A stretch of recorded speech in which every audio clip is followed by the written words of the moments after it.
Hello guys, in today's video I'm going to tell you how you can easily fix ghost touch or unresponsive screen on your iPhone 17.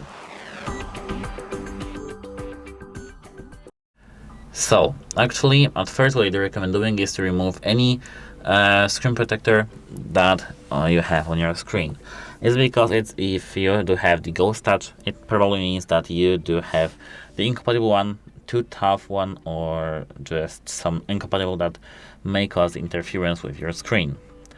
If you did remove your screen protector and it worked, that's nice.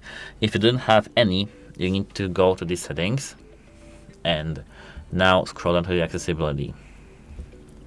Here scroll down and tap touch in the physical mode, tap touch accommodations, and now as you can see here, tap ignore repeat, enable touch accommodations, of course here, and just manage the settings up to your own preferences, so that you won't have any ghost touch or screen unresponsiveness. This should help you, but if it still doesn't help you, you need to contact device support because your device may be just broken and software can't fix this. That's it, hope it helps you, and goodbye.